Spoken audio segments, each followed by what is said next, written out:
Thank you so much for joining me. I hope that you are doing well today. I want to talk about King Pepy II and Nubia and the Autobiography of Harkhuf. I want to talk about the Autobiography of Harkhuf today. I hope that you are doing well as we kind of get out here and start to talk about this a little bit. I wanted to jump into this topic because a lot of people talk about ancient Kemet, they talk about ancient Nubia, and we talk about it within very limited ways, very sometimes racist ways, very ways that really don't talk about the full breadth of the relationship and interactions that were going on. So I wanted to talk about this right here, King Pepy II. You see an image of him right here, and you can find these images on display at the Brooklyn Museum. You can find them at the brooklynmuseum.org. They're Creative Commons. They're available there. But I wanted to talk about him and talk about just the Autobiography of Harkhuf because he is one of the kings of the sixth dynasty in the Old Kingdom. And some of the information we have about ancient Nubia and things that happened between Kemet and Nubia took place under his dynasty, under his rule. And many times, as I said, we talk about these things in very limited ways. And one of the most important autobiographies that are still in existence that we have from ancient Kemet comes from a man named Harkhuf, who was an official under King Pepy. So we're going to talk about today the Autobiography of Harkhuf and the expedition that King Pepy ordered into Nubia. So just to kind of set the stage for that, because I think it's important for us to jump in. So I want to jump into that and talk about that a little bit. So as we think about that, I mentioned you can find this information there at the Brooklyn Museum, some of the artifacts, if you will. But let's kind of jump into just time frame and let's talk about where we're at in terms of history and that type of thing, where we're at in terms of geography. So if you think about Upper Kemet, Upper Egypt, there, Upper Kemet, you know, the southern part of Kemet is the upper part of it, right? That's the southern part. And they call that upper because the highlands of Ethiopia was one of the major sources for the Nile, one of the major sources. So as you go farther south, you go up and up, you go higher and higher, and it kind of flows out toward the Mediterranean Sea. And this was an area, as you can just take a look, you know, that area where Aswan is and the first cataract, that was the southern border of ancient Kemet. That was ancient Kemet's southern border. So it bordered right there in Nubia. So you looked at Lower Nubia, what's considered to be Nubia, what we call Nubia. That's right there in what is today the southern part of ancient Egypt. So southern part of modern day Egypt. So modern day Egypt included Lower Nubia back in the day. So that was Nubia. That was the beginning of Nubia. And you would go down to Upper Nubia, past the second cataract, into where Kerma is, the city of Kerma, which was a very important trading area. It will become the capital of Kush at one point in time. Later on, and you see the third cataract there, the third rocky area of the Nile is there. So you can go farther down to Napata and the fourth cataract and so forth. So that's the area kind of going down now. And as you're doing that, you're going south and you're traveling up, you're going higher up as you're doing that. So that was an area that going that way, that was, you're encompassing people with Nubia, you're encompassing other people that we're going to talk about. And if you went farther south and east, you'll be going toward the land of Punt. If you went farther south and east. So let's talk about this a little bit and talk about some of the things we know, because one of the most important autobiographies, you know, when people talk about these things, they're only talking about documents that were found, right? We're only talking about documents that we found and that have been interpreted. It's the same documents. And sometimes we don't even look at the actual documents themselves and what they said. We let somebody tell us what it said instead of actually looking at it and reading it and getting a full breadth of what was going on and what was being said. So we're going to dive into this document today and the interpretations of it, because it's been around obviously for thousands of years and we've had it for a long period of time and it has been interpreted, but people like to pick parts of it out. And we want to talk about that today. So as I talk about, I have a little excerpt here that you can kind of look at, something there that you can kind of read and give you some context around the Old Kingdom, right? So we know what we're talking about. The Old Kingdom does not typically start with the first dynasty. When people talk about, when scholars talk about the Old Kingdom, they're talking from about 2649 to about 2150 BC. So well over 5,700 years ago, right? So that's what they're talking about, the Old Kingdom. And they're talking from Dynasty 3 to Dynasty 6. That's the time period that they're talking about. Dynasties 1 and 2, Dynasty 1 starts in 3100 BC, and that's when the two lands join. That's when you have Lower Kemet and Upper Kemet joined together as one land, about 3100 BC or thereabouts. That's Dynasties 1 and 2 up until you get to Dynasty 3, which is 2649 BC. So just to give us some framework, and that's just how scholars talk about it, so you can know what they're talking about. When they're talking about the Old Kingdom, they're not talking about the start of Kemet. They're talking about specifically dynasties 3 through 6. And the start of Kemet will obviously be dynasty 1 and 2, early before that. So we're talking about a time when the two lands join, Upper and Lower Kemet, as you can see in in the map there on the right. And then what you also see, so I just kind of listed the names of the kings and the rulers from the Old Kingdom, from Dynasty 3 to 6. And the people we're talking about today, King Pepy, who we're talking about today, and just, before we jump into that, just to give you a note, the Great Pyramid is built in the Dynasty 4. So when I grew up, maybe you knew it growing up. When I grew up, I thought, the pyramids must have been made, later on in Egypt's history, because they were such a great accomplishment. The Great Pyramids were such a great accomplishment that maybe they were made later on, closer to our time, so to speak, as time went on and they got a chance to develop as a civilization. That's not so. The Great Pyramids were built early on in Dynasty 4. So you can see some of their greatest accomplishments, even though they have many, many great accomplishments throughout the entire span of Kemet's history. But the Great Pyramids from Khufu and his son Khafre and his son Menkaure, they were built in the Dynasty 4. So in the Old Kingdom, and the Step Pyramid, obviously before that. So as we kind of go farther and get farther, scroll down, we get into Dynasty 5, and you can start to see documentation around expeditions into Punt. So many people will talk about ancient Kemet and their relationship with Punt. You start to see documentation even in the fifth dynasty of expeditions going to Punt. And a lot of times they're going to get religious artifacts. They're going to get things that they could use in their religion and in their spiritual beliefs. And King Pepy is no different. We'll touch on that a little bit. Well, so you start to see expeditions that's documented. It may have probably happened before then, but it's documented at that time. We know trade was already going on up and down the Nile long before ancient Kemet was a country. So trade is there. So we're not saying that their trade is already going on for many, many years before this even takes place, right? Before what we're talking about here. So as we start to get into the sixth dynasty, we start to get into a time period when ancient Kemetic people and some of the officials and some people who were a little bit, higher up in the social class, and some people who were officials wanted to document what they did with their lives. And so some of the earliest autobiographies that we can find in history are found written in the tombs of people from ancient Kemet. And it's amazing because you have, a person there, and usually it's a man talking about maybe what they did under a king and what they did with their lifetimes and why they were respected by their families and things about their life. Imagine if you had a chance to write in stone your own life. What would be the most important things you would pull out? What would be the things that you would say about your life if you could write it, and maybe thousands of years later people might be reading, maybe even 10,000 years later people might read your autobiography and you could write it in stone? What would you pull out? Well, this is what these men were doing. This is what they were doing. They were able to write down their lives and things they did in stone. And so the ones that are still in existence that we found are the Autobiography of Winnie, which we'll talk about tomorrow, and the Autobiography of Harkhuf, and they take place one right after the other. If you can just kind of get a time frame, they both take place in the Dynasty 6, and they are both essentially governors in Upper Kemet, in the southern part of Kemet, and they are documenting their things that they did as governors, as officials under the kings. And you kind of get a feel when you start to read about Kemetic history that when you did something in ancient Kemet, you did what the king wanted. Like, it wasn't like you wrote down stuff or, a scribe just kind of went willy-nilly, or you kind of did things that was not what the king wanted to be done. If you did things that were not what the king, that wasn't a good day. So you get the idea that people who were serving under the king, who were in the king's cabinet or the king's royal cabinet or royal officials, were doing the will of the king. And so you get that comes across very clearly in what they do, and that comes across very clearly in their documents. So when we say the Autobiography of Harkhuf, he talks a lot about what he did for the king, and a lot of it he's ordered to do by king. Some of it is not like he's doing on his own. He's doing it because he's given orders to do that, and that's important for us to kind of think about as we look at his document. So we're talking about Dynasty 6, and the main important kings and rulers, if you will, in Dynasty 6 that jump out at you are King Teti, who with the Autobiography of Winnie is under him, King Pepy I, who we'll talk about, Menkaure I, as within Pepy II, who we'll also talk about. So these kind of overlap here with the autobiographies that we're going to talk about today and tomorrow. It happens right around this area, around 2300 BC and thereabouts, where these two men lived, and we're going to jump into what we know about and what they said in their autobiographies. It becomes like an important thing to kind of think about. Well, what did they jump out and say about their lives as they kind of went forward in their lives? So we'll talk about the Autobiography of Harkhuf first. And as I mentioned, it's the sixth dynasty, and it's from his tomb in Aswan, which is in the southern part of ancient Kemet.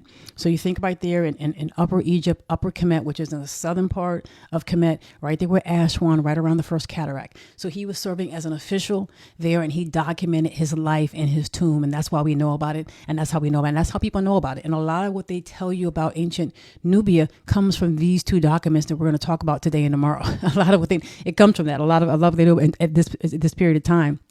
So Harkhuf is living in ancient Kemet, and he is talking about his ruler and his official. He was a governor of Upper Kemet, so the southern part of Kemet, and the mountainous lands. He talks about the lands being mountainous because, as I mentioned, as you go farther south and you go toward Ethiopia and you go into the Sudan, the land gets higher and higher, and it becomes more mountainous because you're getting to the highlands of Ethiopia. So they talk a lot about when you go toward the south, you'll see a lot. When you go towards the south in ancient Kemet, you are going upriver. So they talk about going up or going upriver, and going upriver is going toward the source of the river, going toward the source of the Nile when they go upriver. When they talk about going down, they're going north, going back home, back up to Kemet, traveling north.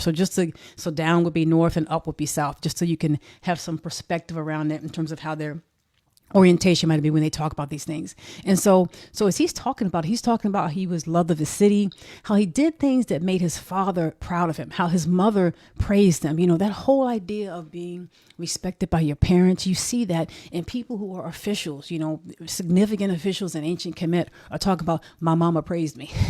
My dad left me an inheritance. My brothers and sisters were taken care of by me and they respected me. My family looked after me. That idea of familial unit, that idea of family, that idea of having that cohesion never left. That was always a part of ancient Kemetic, African, and many societies, the cohesion that takes place with a family. And he talks about that. So, like, as I mentioned, what would you want to talk about your life if you had a chance to write your own kind of autobiography? What would you say? And this man says clearly, my family loved me and my mother and father were proud of me. So that's one of the things that he talks about that I think is significant and shows you something about what they valued, right? What was the ethos? What did they value? So he mentions that very specifically, that I gave bread to those who were hungry. You know, I think about the Beatitudes. I think about, you know, people having mercy on people and who inherits the earth and being able to provide for people who are hungry. They're talking about that here. These are universal things, you know, being able to provide someone who in this instance, they said people who were boatless, somebody who did not have a boat and needed to cross the river or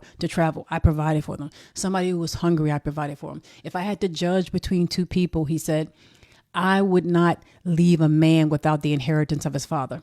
I would not have a son be without the inheritance of his father. He talked about these things and being a good person in terms of what he did. So this is Harkhuf. So as he's talking about this, he starts to then talk about his trips and what he starts to do in going into Yam. And he mentions that, you know, he was a priest, that he was someone who did very good for his land, and that under King Menre, which we saw was in the 6th dynasty, that he was sent. King Menre sent me and my father, Priest Eri, to Yam, which is in Upper Nubia, to open the way to that country. I made the trip in 7 months. I brought from there various gifts and I was praised for it. So he is saying that he went to right here, we're around Upper Nubia. He went to that area farther south, which was a heck of a trip, right? And he's excited that he did it in 7 months, that he was able to go in 7 months. And so he went with his father.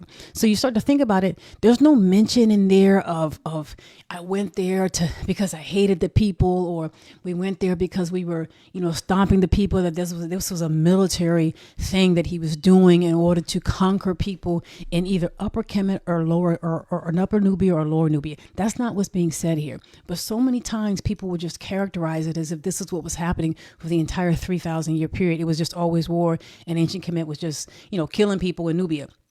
So it's important to note, because he also talks about Lower Nubia and Yam distinctively. So it appears to be a distinction between those people who are living in Lower Nubia, as you can see there, right under ancient Kemet, right on the southern border, and people who are living in Upper Nubia. There's a distinction being made there. And I want to drive that home because I've said that so many times, and I think this document will bring that out. It's not all the same people. There are different people who have developed different societies, different groups in cohesion that they are working through, and that they are living together and they are trading and they're doing what they would typically do. What people would typically do is they live near the Nile and trade and, you know, have wars and have families and do all the things you would typically do. It isn't just one people. So many people would just say, oh, they hated Nubia. That's just like a general. That's like saying they hated South America, or they hated all of the Western Hemisphere, or something like that. You're using a very general term to generalize a lot of different people who have distinctions, who were in Lower Nubia and Upper Nubia. So that's one thing to think about as we think about that. So then he goes on to say, I went there, I went to Yam. So I want to point that out too. So if you haven't heard the word Yam before, know that Yam was this area right here. We believe that's in Upper Nubia. So for right around Kermer. This would eventually be called Kush. Now, was this Kush at the time? No, people really don't know because the documents are thousands of years old. You can only go by what you found and what you think at this point in time. In the Old Kingdom, they're calling this area Yam. So was Yam the predecessor of Kush? Were they one and the same? We're not 100% sure. We do know people were there. We do know because we're basically only hearing this from the Kemetic side. We're not hearing it from the Kushite side, right? So was this just a precursor to Kush? Were they one and the same? Was this just the same kingdom that was just called by a different name 600 years later? We're not 100% sure, but we do know it's the same area, right? So when you think about this area and you think Yam, think Upper Nubia, think south of Lower Nubia, think south of Kemet, think you're going into the Sudan. That's the area we're talking about. But it would eventually become a land that we call Kush, and it would eventually obviously be a wonderful empire. And at this time, it's already a trading partner. It's already a bit of an empire. It's already a kingdom that's taking place in a society that's already developed at this time in the Old Kingdom. It's already there, and they've been trading for hundreds of years already, probably thousands of years, really up and down this area, because people have been here for thousands of years, for tens of thousands of years. So going back this way, he talks about, so I went to Yam and I went with my father, a priest. And then he says, the king sent me back a second time. He sent me back this time along. And I went from Yibo, from Elephantine. So this is also specifically telling you a specific area in ancient Kemet. So right there where you see Aswan on the map, that's where Elephantine is there too. And Elephantine is almost just like it sounds. Elephantine was a trading post. It eventually got the name Elephantine, obviously much later on in history. But it had traditionally been, and even at the time when they adopted that name, a place where trade was coming from the southern parts of various parts of Africa, and it was a trading post right there at the very southern border of ancient Kemet. And it was called Elephantine. You think about it, it was trading a lot of ivory, a lot of products that were coming from Central Africa, and it's so much so that it became known as Elephantine. And so he's talking about, in ancient times, it was called Yebu, before it was called Elephantine, that he was sent again back to Yam, and he went from a road from Elephantine. So it lets us know that he was leaving from the very southernmost part of ancient Kemet as he was making his way down. And so he starts to talk about how he's going down there, and he talks about he did this in a period of 8 months. So people are traveling for extended periods of time, and that he brought back great gifts from this area, and that he was not only bringing back great gifts, but he was also meeting with the great ones. Now, people like to call them chieftains. And the words translate to, I believe, great ones. So the leaders of, and if you take a look, if you can see here, you see Urjet mentioned, you see Tajirs, Makir, you see Setju mentioned. These are names of people who lived in Lower Nubia. So when you start to hear the Urjet at times, the Wawet, the Setju, you're hearing people who live in this area of Lower Nubia. And so he was talking about that he went all the way down past Lower Nubia into Upper Nubia, into Yam, and came back down on his way back and went through the territories of these people. He's specifically naming the people. And a lot of times, see, we don't hear people say the Urjet. We forget their names. We don't hear people say the Setju or sometimes the Medjay, who would have been farther east. We don't hear their names said sometimes, and we should say their names. It isn't just Nubia. It isn't just Lower Nubia. They're the Urjet. They're the Setju. They're the Wawet. They're the Medjay. These are the people that they were coming in contact with. And this is what they said. And we know it because these documents have been around for so long, but people just generalize these people who were living. They just generalize these people here who were living there. And so he mentions how he comes back through this area. He met the leaders of these people, and that he explored areas and this had not been done since, time immemorial. People had not done Yam and the way he had done it. That he went down to Yam and got so many great things that he brought back for the king who was the predecessor of Pepy, that he did that in a way that nobody else had done, and that he had done Yam in a way that was honorable, that opened up way and brought back so many things. So he's not saying that I killed a lot of people and they are now going to pay tribute to Egypt. People make it seem like that. He's not saying they're now paying tribute to the king and they are like our servants and these are like horrible people. He's literally saying what's there. He's literally saying, I went there, I opened the way to this place, even though people had gone there before me. I opened the way to this place, and I did it in 6 or 7 months, and I brought back wonderful things from the land of Yam. and the king praised me for it. That's what he's saying. And so people try to characterize a lot of things that may not even be there. They'll take like a picture from a shoe or a sandal from somebody 1,000 years later and say that represents what was going on with Nubia and ancient Kemet the whole time. And it just doesn't say that. Nobody even speaks to the actual documents. It's not saying that. It's not saying that I'm killing people. It's saying I went there and I brought back resources that were very good that the king praised me for. And so that was his second journey. And then, he says he went a third time. So why this becomes such a significant autobiography is one that is still in existence and people found it and it was pretty much intact. And he talks about going to Kush, into the areas that will become Kush, into Nubia, like 4 times in his life. So it becomes a really detailed document, one of the more detailed documents from the Old Kingdom about what that interaction was like between ancient Kemet and Nubia. And right now you aren't hearing, people say bad things or we hate them or we slaughtered everybody, we burned everything. He's not saying that. He's saying I went there, I got resources and I bring it back. And the king was praising me for it. And then he says the king sent me a third time. So this is his document. Sent me a third time. And I went from Thebes, which is one of the southern cities again. And ancient Kemet is one of the southern cities. And ancient Kemet, he's telling you where he left from. Again, he's leaving from the southern part of Kemet. And you have to understand, when you start to think about that, it is not like there's some huge major force field that's stopping people from Nubia and other parts of Africa from going into northern Africa and ancient Kemet. There's not this huge force field. People make it seem like there was this huge barrier that they were going freely. And if you were on the southern border of ancient Kemet, you interacted quite frequently with Nubian people. You just did. And there was no way you didn't go into Nubia and Nubia didn't come into you. There's just no way. And this is a highway anyway. This was happening for thousands of years. So don't get me wrong. This is happening for thousands of years. You can go back 50,000 years and see people up and down Africa, up and down this highway that is the Nile, even longer than that, 100,000 years ago, because human beings have been around that long in Africa and going up and down this whole area.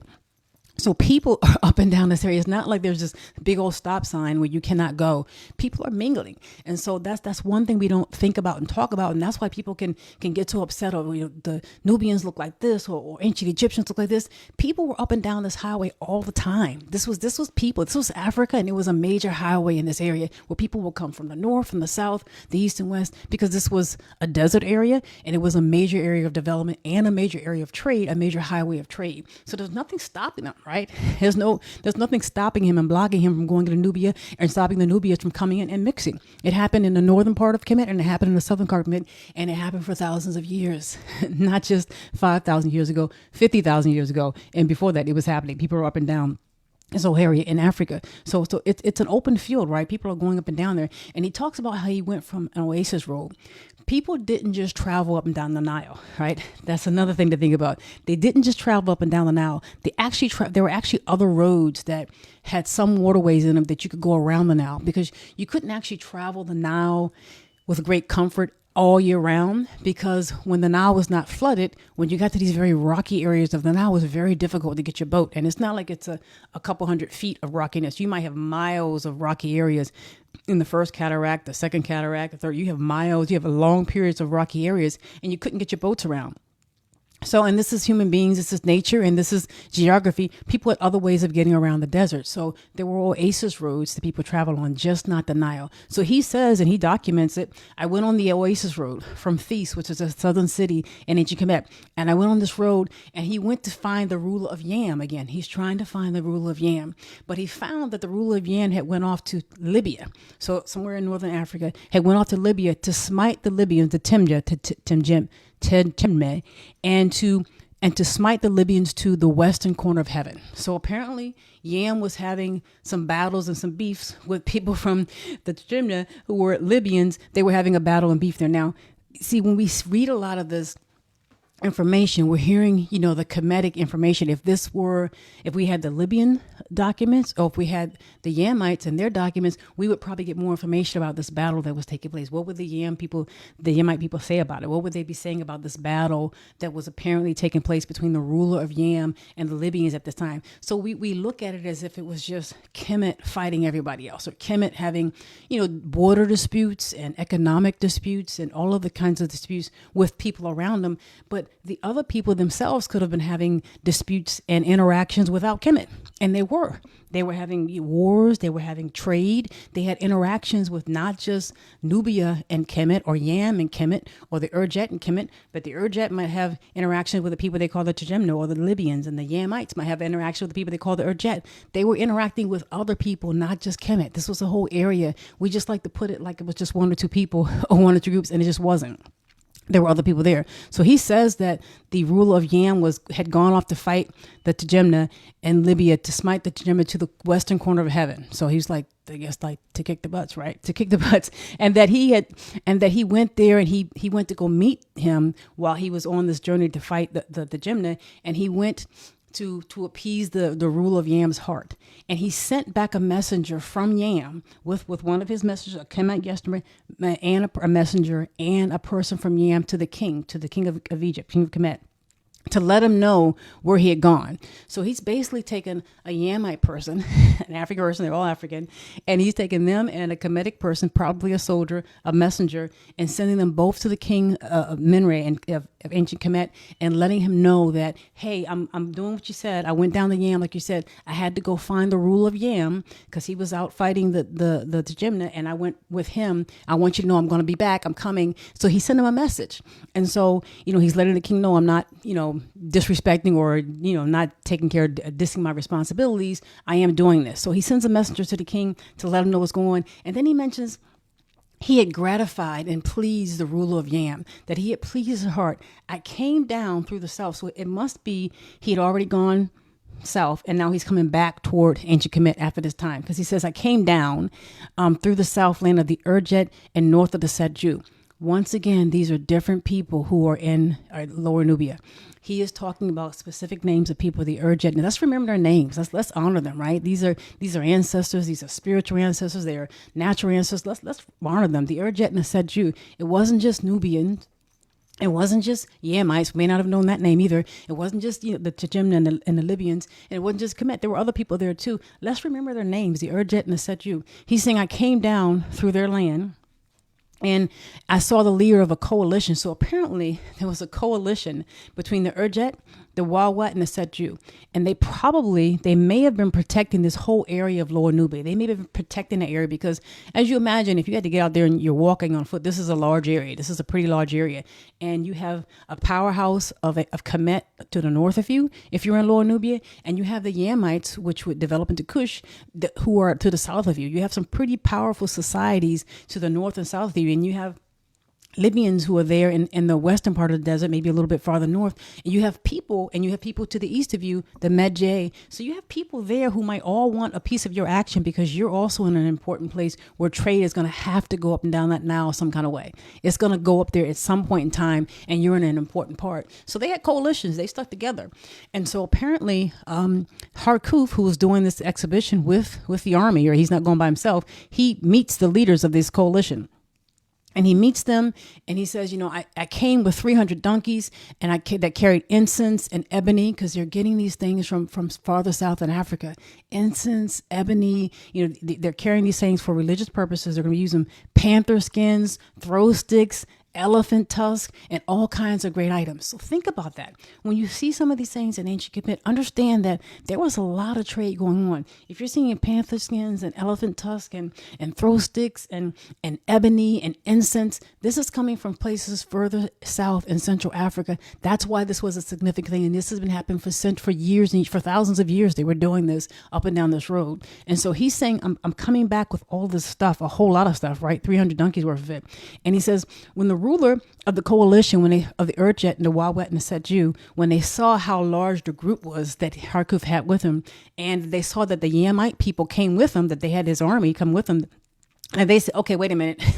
they didn't fight him. They didn't attack him or get mad at him. They saw he had a whole lot of stuff, and they saw he had a large group with him from Yam coming from the south, and they said, okay, we're not going to attack him. And so they actually helped him. They gave him goats, and they escorted him as he said, they guided me along the mountainous roads of Urjet because of the excellence I displayed, and many more of the officials, many more than any of the other officials that were sent to Yam before.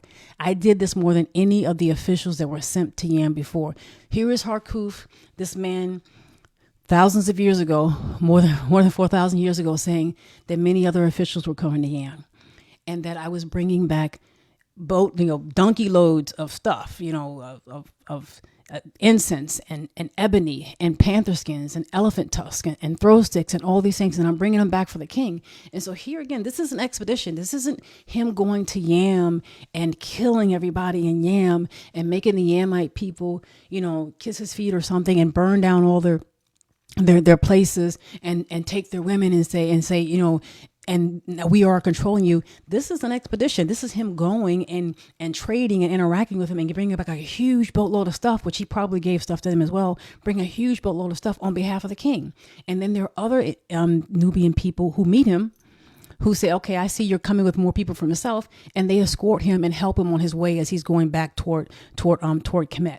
So, this is one of the major documents about ancient Kemet and Nubia. And this is why I'm sharing it, because it is one of the major documents that's there. And it's one of the most complete and intact autobiographies that we have from ancient Kemet, period, especially from this time in the Old Kingdom. And he is documenting 3, and I'm going to go to the 4th one, expeditions that he took into Yam, and into Nubia, Lower Nubia, and Upper Nubia, and what he came back with. And we never talk about it. And people always try to make it seem like it's one thing, and people will probably put comments down below. Oh, it's not this, that's not true, and they don't read it. Look at it. Tell me what the guy said. You weren't there. We weren't there. We can only go by what was said, and people just don't talk about this document, even though it's one of the most famous documents in ancient Kemet history. It is, and so it's a significant document. So he talks more about it, and how he was honored by them, and then how he was escorted on the last part of his leg to take these resources back to the king who was the predecessor of Pepy.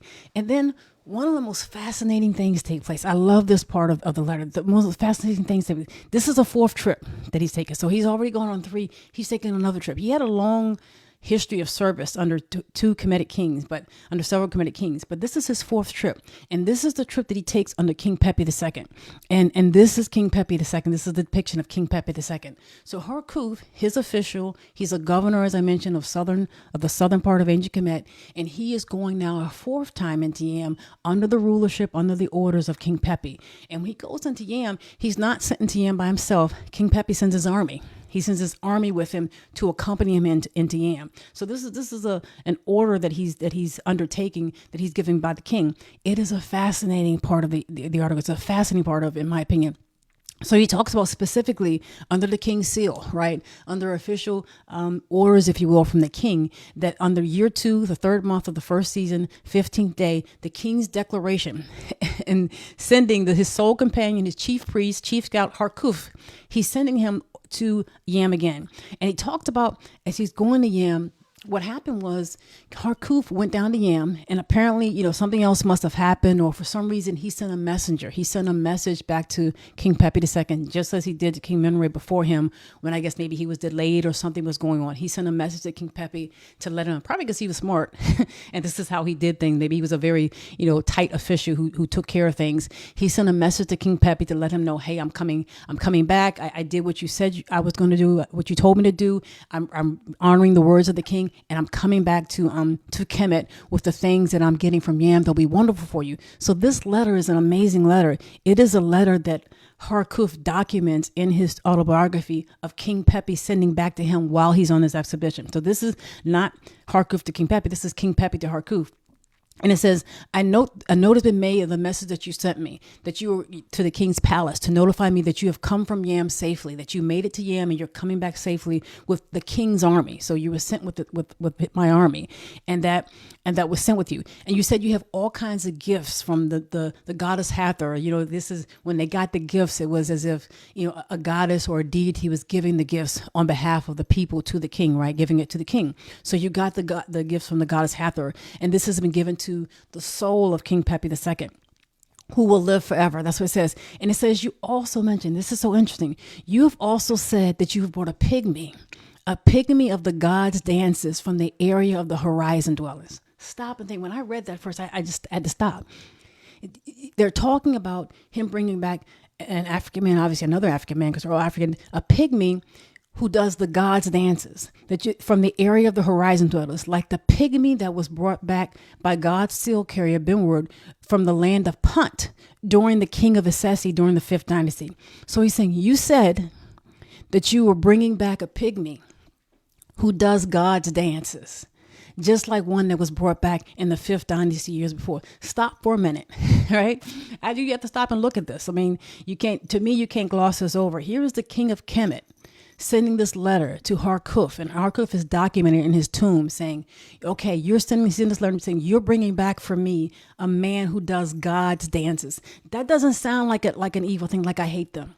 That doesn't sound to me like the ancient Kemetic people are hating people who are pygmies.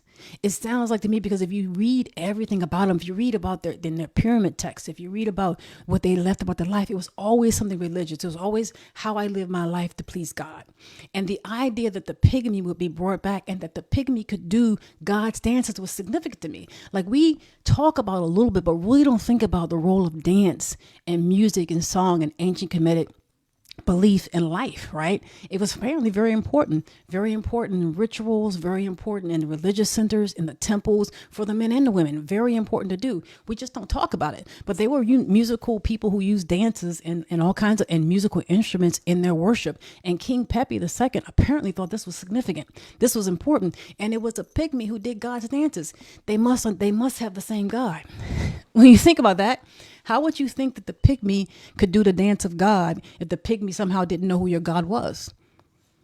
If the pygmy that was being brought back had no connection with your God and the dancers had no connection with the God that you serve, why would you say that? You must think that pygmy and know that pygmy has a dance that's associated with the God that you serve. There must have been there's a connection beyond just you were there and you're being brought back to amuse me. You're doing God's dances. And so to me, there's a connection there when you start to look at that. So not only does he say that, and it also says, it's not just the one that you're bringing back for me now. This was also done for my predecessor in Dynasty 5 years earlier. A similar thing was done where there was a pygmy man brought back who did God's dances. Think about this, because we're gonna jump into that and dig into that a little bit.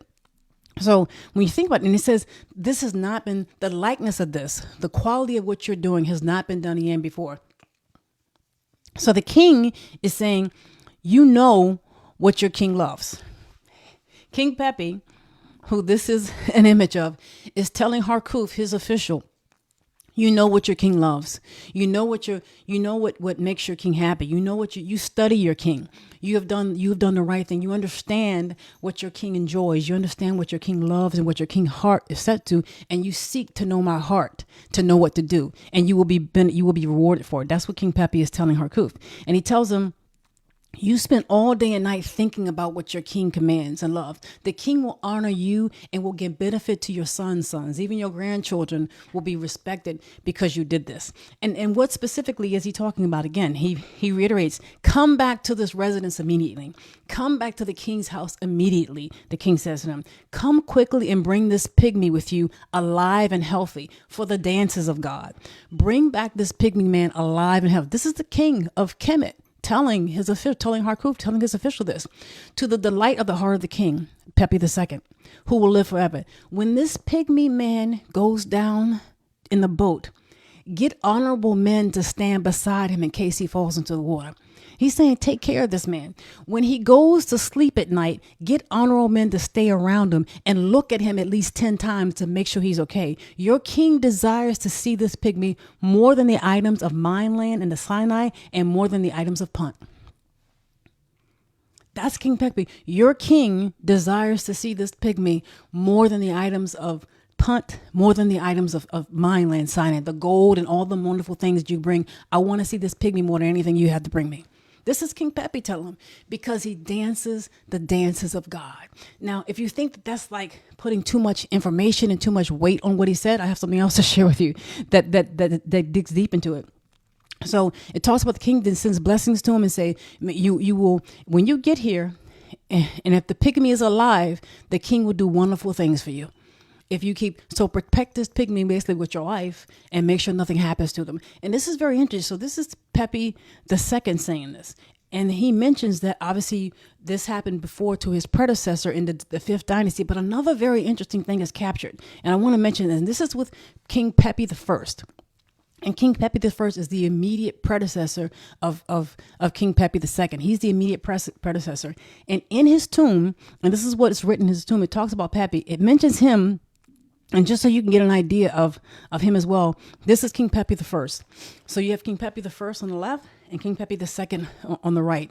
And King Pepy the First, in his tomb, he also mentions, he talks about Pepy wanting to serve Asar and to serve God and to be pleasing in the afterlife. And he mentions, he says, Pepy is like the child of Nut, the child of the sky god, the child of Nut. May Pepy be like the pygmy to please Asar, be pleasing and dance like the pygmy for Asar and to please God. He mentions that specifically. He says, he who is between the thighs of Nut, Pepy, is the pygmy who dances like God and who pleases the heart of Asar before the great throne.